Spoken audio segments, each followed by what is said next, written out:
Hello friends, in this lecture we will start a new chapter, that is MRP, Material Requirement Planning.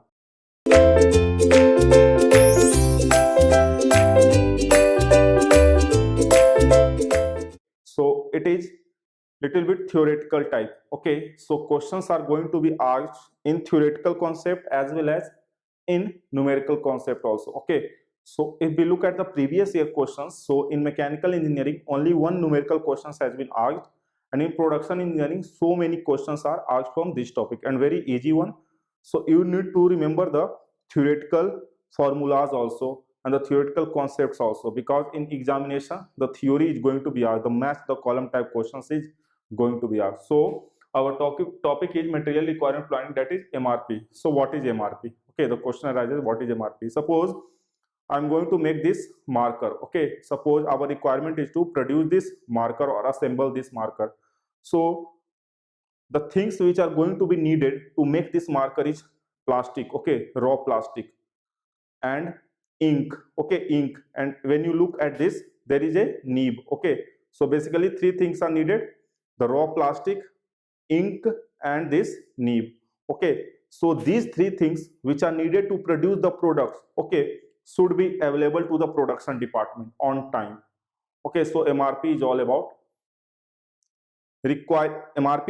determining the number of components which are going to be needed to make this product that should be available within the production system on time.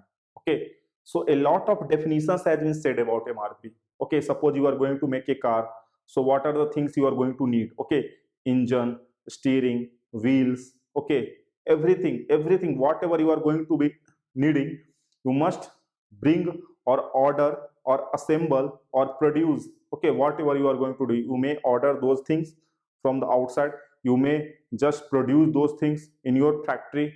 So what are the things you are going to be needed, you just bring those things to the production department on time. So the first definition says that, the first definition of MRP says that material requirement planning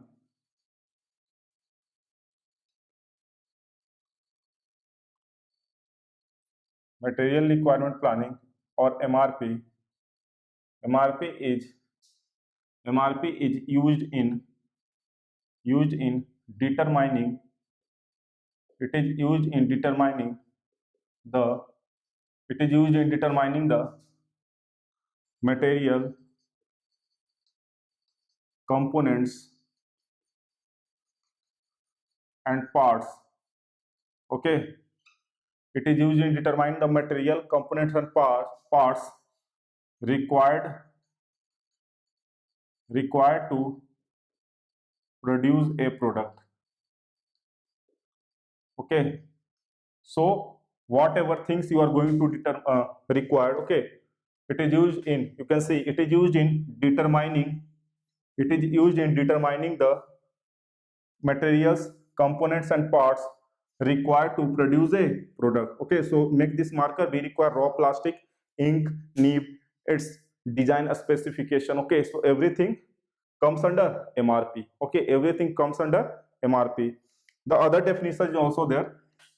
Okay, so these things is required, but the customer says that I require this marker on 5th of October. Okay, I require this marker on 5th of October. So what you have to do, you have to give this, okay, complete manufactured marker to the customer on 5th of October. So you have to complete your production before 5th.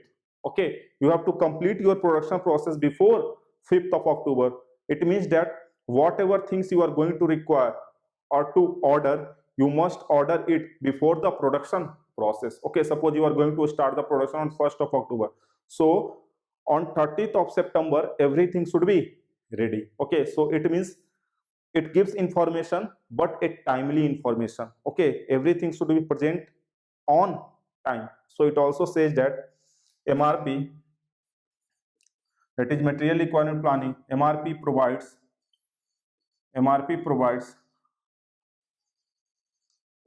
time scheduling information. MRP provides time scheduling information specifying specifying when each material components or parts are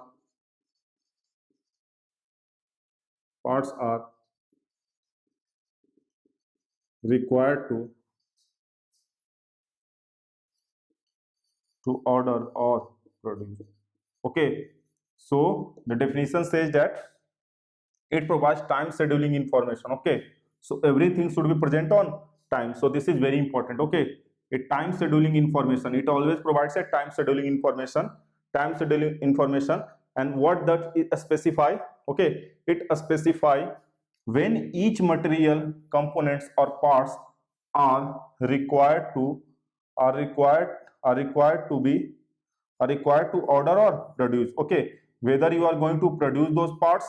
Okay, it says that whether you are going to produce those parts or you are going to order those parts, everything which is going to be needed, that must be done on time. Okay, it is not like that the customer is going to ask that I want this marker up to 5th of October, and you are telling him that no, we are not able to manufacture it up to 5th of October. So MRP doesn't allow it. Okay, MRP does not allow it. It says that everything, okay, every part, the end product, its sub assembly items, okay, everything should be present on time. So time scheduling information, it also gives time scheduling information for each product, that they should be either ordered or they should be produced.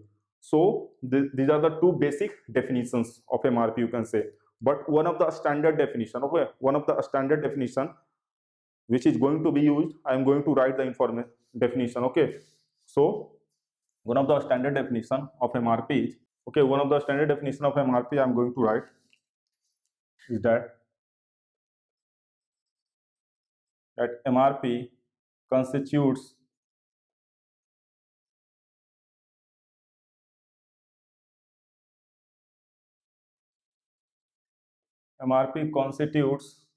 a set of techniques.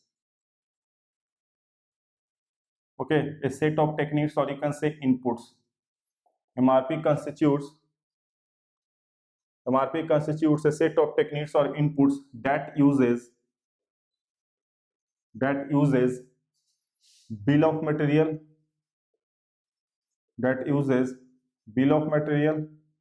in short BOM, comma, inventory record file or inventory status file, inventory record file, and master production schedule.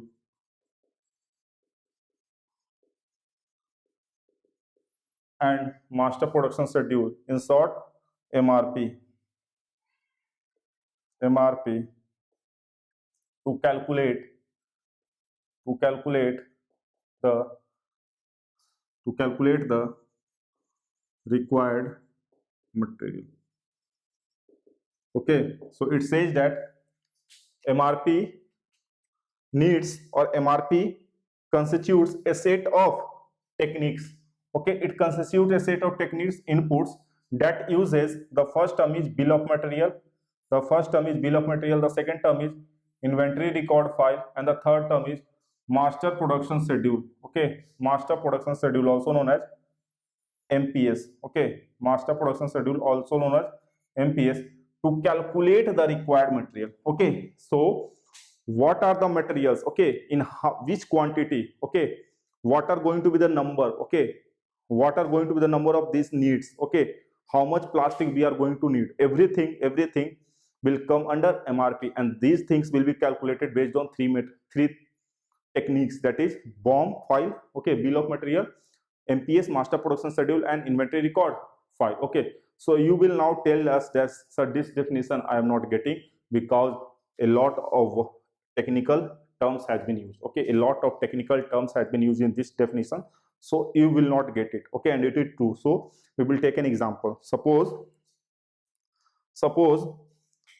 there is a need of 20 cars. Okay, there is a need of 20 cars. So this is going to be the end product. Okay, there is a need of 20 cars, and this is going to be our end product. Okay, that we need 20 cars. So this is going to be the end product.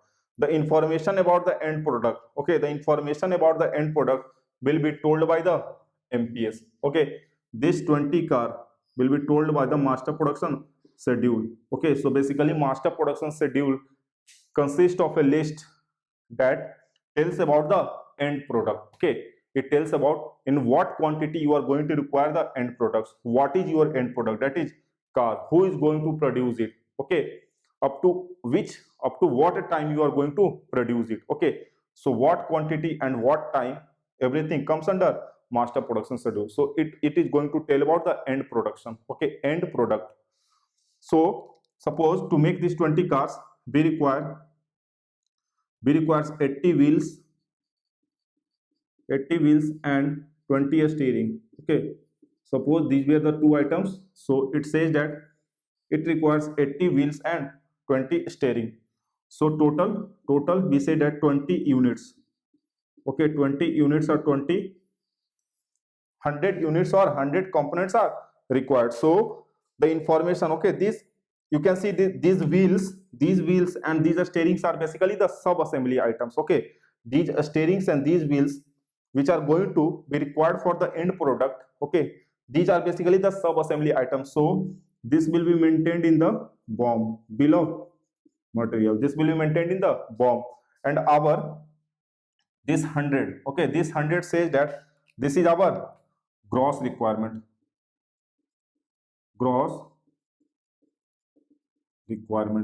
Okay, so our gross requirement is 100 units. So what you are going to do, either you are going to make 80 wheels and 20 steerings. Okay, you will do that, either you will make 80 wheels and 20 steerings, or either you are going to order it from somewhere else. Okay, so 100 units you are going to order it. So before ordering, you will look for your inventory, whether there some items are already present in our inventory or not.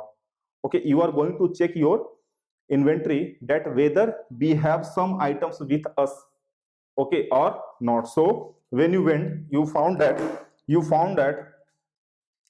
the inventory with you, okay, you find the inventory with you that was 50 units. Okay, the inventory with you was 50 units.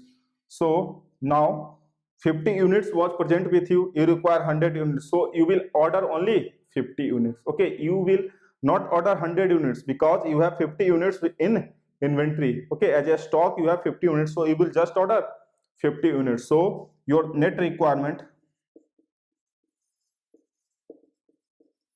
will be gross minus inventory.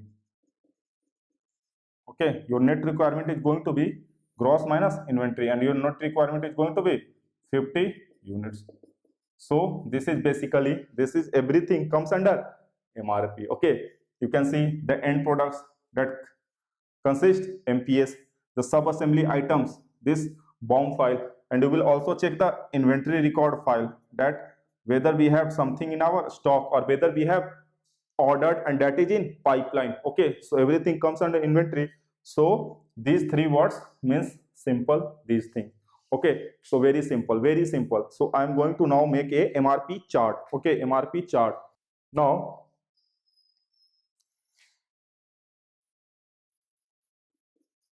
suppose this is our MRP. Okay, this is our MRP, and you know that MRP uses three inputs. It has three inputs. The first input was MPS. MPS means master production schedule. I'm just writing in short. The first input was master production schedule, and the second input was inventory. Okay, the second input was inventory. You can say inventory record file or inventory status file. Inventory record file. Okay, and the third input was BOM, bill of material. The third input was BOM, that is bill of material. So basically these are the MRP inputs. You can say these are the MRP inputs. So one question will arise that from where you are getting that you have to produce 20 cars. Okay, one question will be there, that from where you are getting about information about the end product that we are going to require this 5 markers or 20 units of cars. So very simple. Okay, this information can be collected from two ways. The first one is customer order. Okay, either the customer orders directly that he requires 20 cars. Okay, so master production schedule, MPS information can be provided with the help of customer. Okay, customer is asking for 20 cars, so you will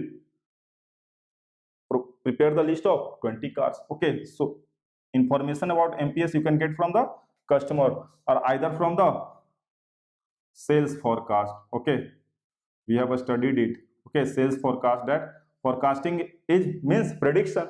So suppose in the month of September the sale was 18 cars, so the forecaster are basically going to predict that in the month of October how many cars we are going to require. So either the forecasting department is going to tell you that you require 20 cars, or either the customer is directly going to tell you that he requires 20 cars. So everything will come under master production schedule. Okay, everything will come under master production schedule. What is this inventory record file? Okay, you will go and see in the requirements. Okay, net requirements, you will see that what is the requirement, that 100 units is needed. So whether we have something in our hand or not, so information will be collected by inventory record file. Okay, so you can say that basically service part requirement, service part requirements. Okay, it tells about the service part requirements. And BOM you can say engineering changes. Okay, changes means like sub assembly items. Okay, so this figure is MRP inputs. Okay, so you have to keep this table in mind. Okay, you have to keep this table in mind that MRP consists of three things: master production schedule, the information is collected from customer or forecast, sales forecast, and the second one is BOM. It is going to keep the information about the end product and the sub assembly items. And this is inventory record file. It gives information that whether something is with us or something is in pipeline. Okay, every information will be given about the MRP, and these three inputs will make complete MRP. Okay, so we will see these three techniques one by one. Okay, so the first one is MPS. Okay, master production schedule, MPS. So how we can define an MPS? It consists of list showing the end product, showing the information about end product, showing the information about end product. Okay, so the end product word is important. Okay, so master production schedule basically tells about the end product. Okay, it is going to tell about the end product. So you can say it consists of, okay, you can also say that it consists of informations like what to produce. Okay, the first question arises that what we should produce. Okay, what to produce. Okay, when to produce. Okay, time information, and what quantity, who is going to produce. Okay, so information questions like this will be answered by master production schedule. What to produce, you have already seen. We have to produce this marker, or we have to produce car. Okay, when to produce. Okay, the customer wants this marker by 5th of October. Okay, so you have to complete the production process before 5th of October. The customer wants the car on 30th of October, so you have to complete the production process before 30th of October. What quantity? 5 markers or 120 cars we require. So what quantity you can say. Who is going to produce this? Okay, who is going to produce it? The labors, the machine, on which machines we are going to make it or assemble it. So every questions like this, okay, every questions like this will be answered by the master production schedule. Okay, so it basically, in short, you can say that it answers about the production structure. Okay, so complete production structure will be answered by the master production schedule. Okay, so basically we have said that it shows the information about end product. Okay, how? Suppose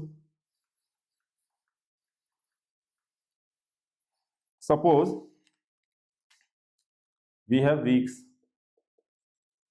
Okay, we have weeks, and you can say we have weeks and products and weeks. You can write products and weeks.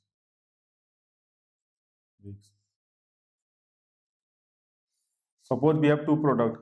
Okay, product A, the code of the product is given, product A and product B, and we have weeks for the month of September. You can say September. So 1 week, 2nd week, 3rd week, and 4th week. Okay, so we have the requirement of a product. Okay, we have the requirement of product A and product B. Okay, these are basically the codes of any product. Okay, so we have two products, and master production schedule will give the information of these end products. These are the basically end products, final products. So suppose there was requirement like 70, 60, 50, 60, 100, 100, 100, and 100. So it said that the product A in first week of September is 70 units. Okay, the requirement of product A in first week of September is going to be 70 units. The requirement of product B in first week of September is going to be 60 units. Like this, in second week we have told about product A and B, third week and fourth week. So everything will be told by the master production schedule. Okay, so each and every information about the end product will be given by the master production schedule. Okay, so all the questions like what are the things we are going to produce, okay, when we are going to produce, okay, what are going to be the number of these products. Okay, so everything will be told about the master production schedule, and from where we are getting it, either from the customer or from the forecasting department.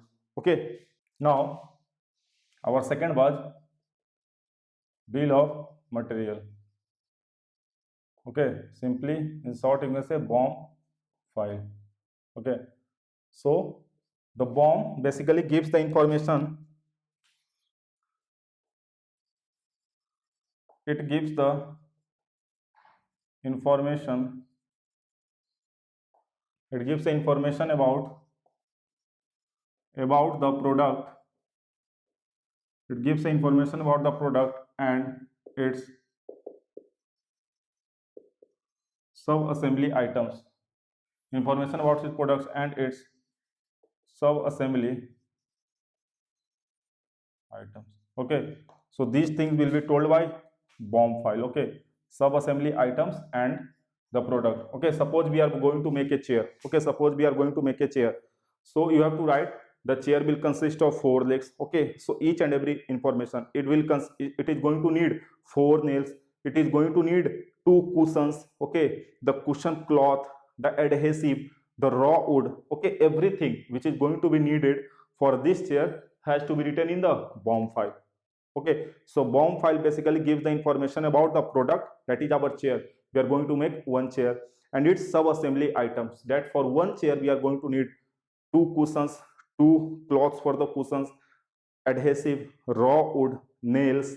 Okay, everything, every information will be written in the BOM file. Okay, and the second one is that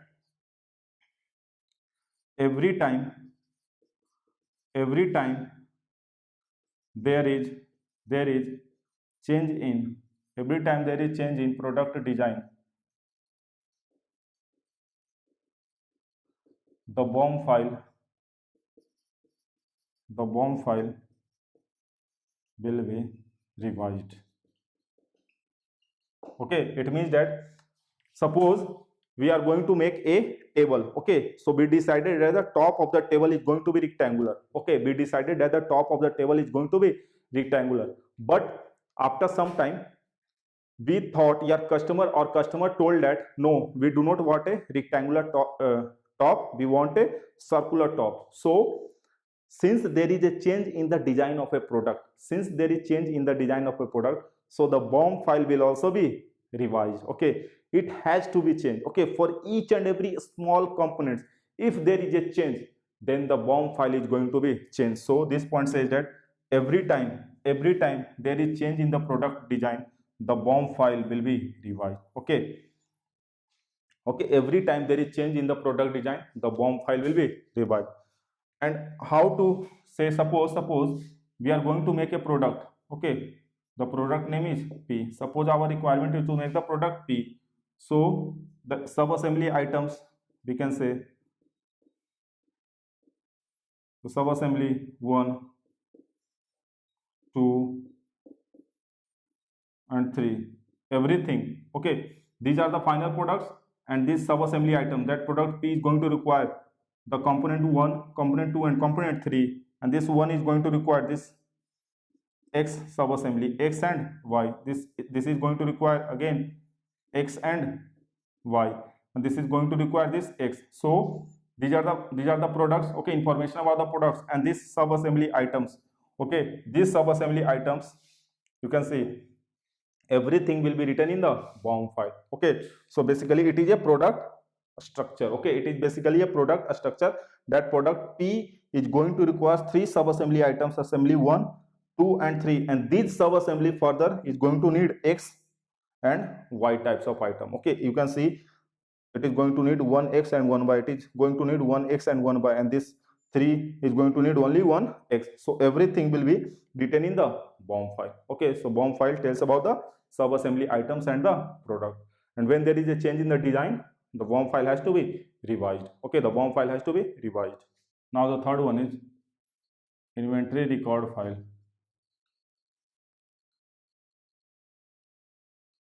or simply known as inventory status file. So it keeps a record of items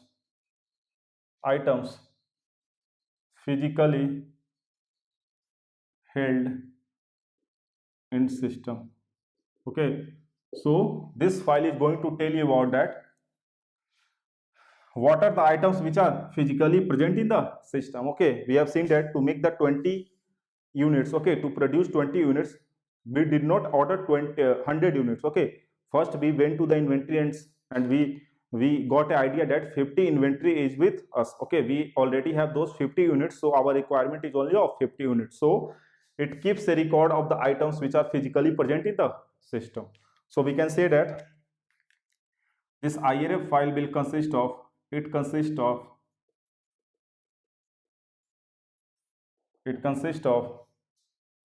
material name. Okay, it keeps the information, okay, of material name. So which material it is. Okay, there may be the code for every material code, inventory on hand. Okay, so what are the things which are present with us?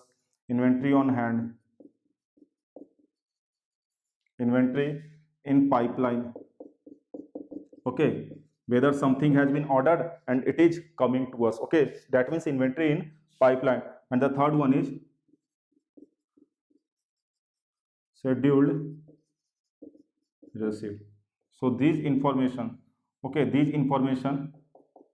you will get from the IRF file or ISF file. So basically I am saying that you need to remember the each and every term. Okay, you need to remember the each and every term, because most of the questions are theoretical from this topic. Okay, most of the questions are theoretical from this topic. So in GATE examination, match the column type questions may arise. So you need to remember the each and every term which I have told you. Numericals we will discuss. Okay, very few numericals has been asked. So you need to remember the each and every name of this topic, because theoretical type of questions are coming. Okay, so just go through the basics and you will be cleared. Okay, with the help of examples everything will be cleared. Just you have to remember the definitions. Okay, little bit. Okay, just keep in mind everything. Thank you.